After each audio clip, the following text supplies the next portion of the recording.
Hi friends, this is Bani and welcome to my channel.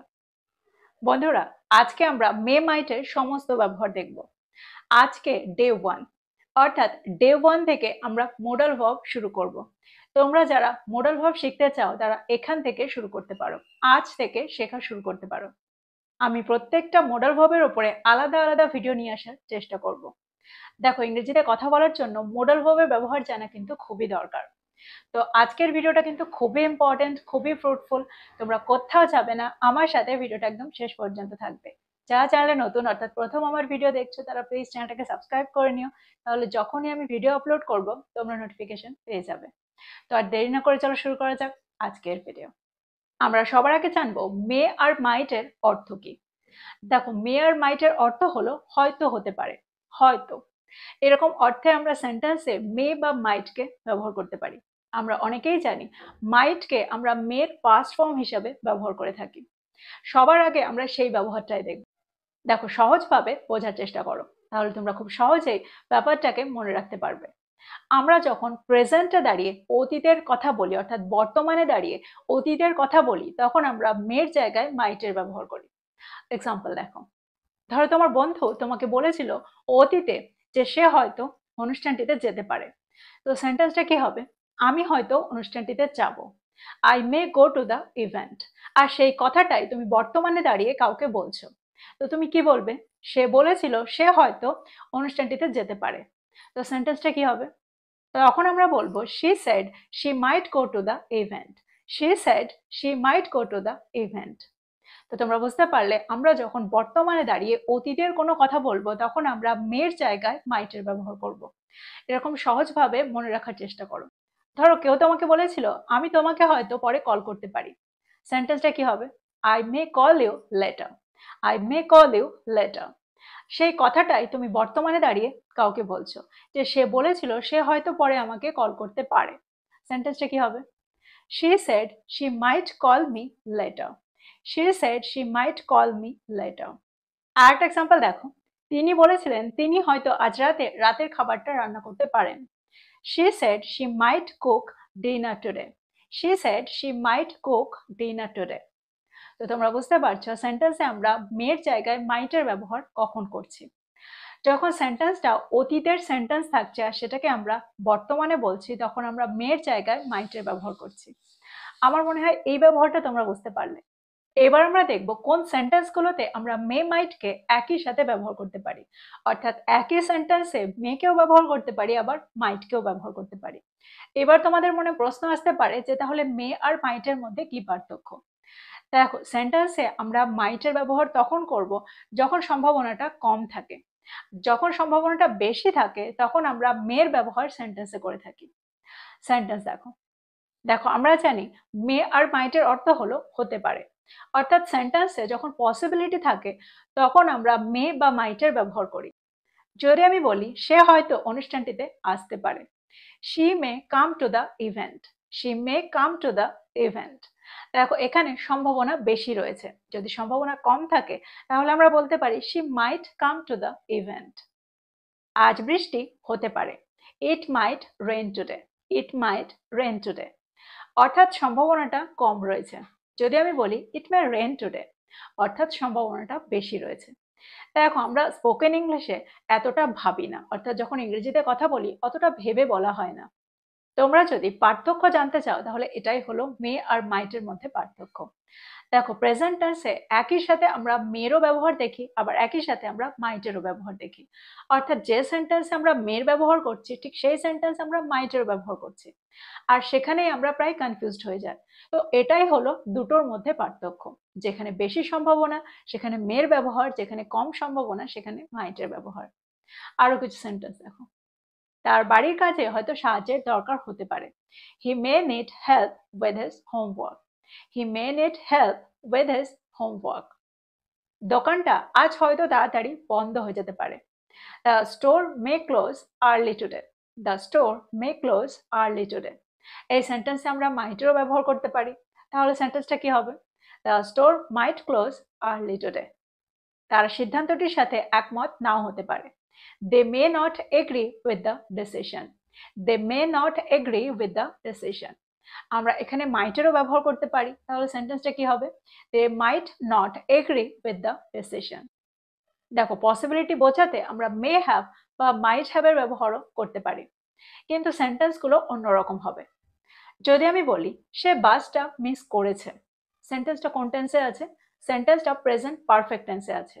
He has missed the bus, he has missed the বাস। যদি আমি বলি সে হয়তো বাসটা miss করেছে, তাহলে সেন্টেন্সটা কি হবে?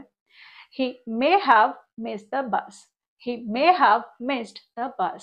আমরা এখানে এটাও বলতে পারি he might have missed the bus. তো সেন্টেন্সগুলোকে আমরা ঠিক এমন ভাবেই সাজাবো। আর একটা জিনিস তোমরা এখানে মনে রাখবে, সাবজেক্ট যাই হোক না কেন আমরা সবসময় মে হ্যাভ বা মাইট হ্যাভ এরই ব্যবহার করব। আমরা কখনোই হ্যাজ এর ব্যবহার সেন্টেন্সে করতে পারি না। যখন মোডাল ভার্বের ব্যবহার হয় তারপরে আমরা সবসময় হ্যাভ এরই ব্যবহার করি, কখনোই হ্যাজ এর ব্যবহার এখানে হয় না। দেখো, এই সেন্টেন্সটাতেই তোমরা দেখতে পাচ্ছ সাবজেক্টটা কিন্তু হি রয়েছে, হি এর সাথে আমরা হ্যাজ এর ব্যবহার করে থাকি, কিন্তু যেহেতু এখানে মোডাল ভার্বের ব্যবহার হয়েছে সেহেতু আমরা এখানে হ্যাভ এর ব্যবহারই সেন্টেন্সে করব। তারা হয়তো গত রাতে সিনেমাটা দেখেছে। They may have watched the movie last night, they may have watched the movie last night. আমরা এটাও বলতে পারি they might have watched the movie last night. তিনি হয়তো ইতিমধ্যেই প্রকল্পটি শেষ করে ফেলেছেন। She may have finished the project already, she may have finished the project already. বা আমরা এটাও বলতে পারি she might have finished the project already. মিটিংটা হয়তো তাড়াতাড়ি শেষ হয়ে গেছে। The meeting may have ended early, the meeting may have ended early. আমরা এটাও বলতে পারি the meeting might have ended early. তো এই সেন্টেন্সগুলোর মধ্যে দিয়ে আমার মনে হয় তোমরা বুঝতে পারলে সেন্টেন্সে মে মাইটকে আমরা পসিবিলিটি বোঝাতে অর্থাৎ সম্ভাবনা বোঝাতে কিভাবে ব্যবহার করতে পারি। এবার আমরা দেখব রিকোয়েস্ট বোঝাতে অর্থাৎ অনুরোধ বোঝাতে আমরা মে মাইটকে কিভাবে ব্যবহার করে থাকি। আপনি কি অনুগ্রহ করে আমাকে এটাতে সাহায্য করতে পারেন? May you please help me with this? May you please help me with this? বা আমরা এটাও বলতে পারি might you please help me with this? দেখো, এই ধরনের সেন্টেন্সে আমরা সাধারণত could এর ব্যবহার করে থাকি। অর্থাৎ সেন্টেন্সটা এরকম হতে পারে could you please help me with this? Could you please help me with this? কিন্তু এখানে আমরা may might এর ব্যবহারও করতে পারি সেন্টেন্সটা যখন খুবই ফর্মাল থাকে। আরো কিছু এক্সাম্পল দেখো। আপনি কি গানের আওয়াজটা কম করে দিতে পারেন? Might you turn down the volume of the music? Might you turn down the volume of the music? আমরা এখানে মেরও ব্যবহার করতে পারি। May you turn down the volume of the music? আপনি কি আমাকে রিমোটটা দিতে পারেন? Might you pass me the remote? Might you pass me the remote? বা আমরা এটাও বলতে পারি May you pass me the remote? তো তোমরা বুঝতে পারলে সেন্টেন্সে অনুরোধ করার ক্ষেত্রে আমরা মে মাইটের ব্যবহার করতে পারি।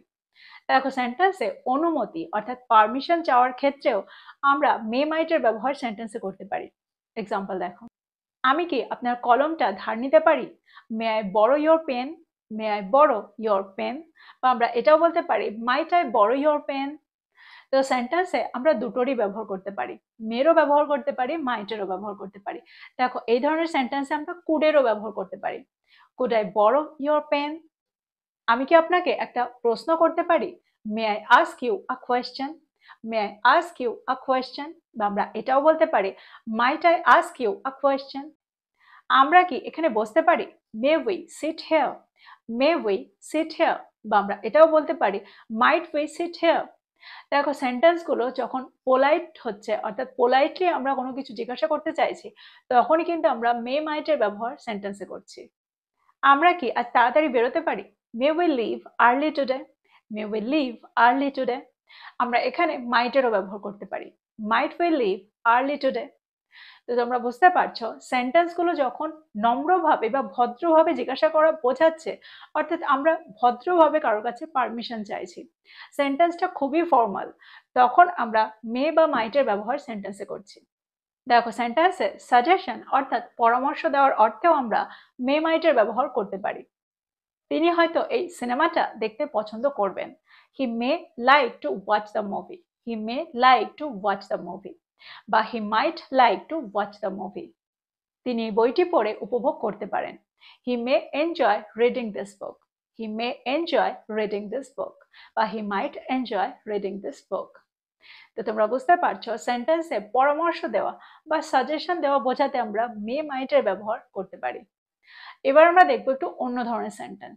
এবার আমরা দেখবো কন্ডিশনাল সেন্টেন্স, যেখানে তোমরা দুটো ক্লজ পাবে, একটাতে পাবে কন্ডিশন আর আরেকটাতে পাবে রেজাল্ট। অর্থাৎ যদি এটা হয় তাহলে এটা হবে।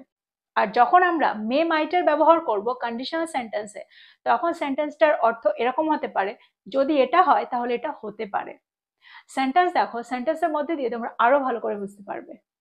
যদি বৃষ্টি হয় তাহলে আমরা পিকনিকটা ক্যান্সেল করতে পারি, পিকনিকটা বাতিল করতে পারি।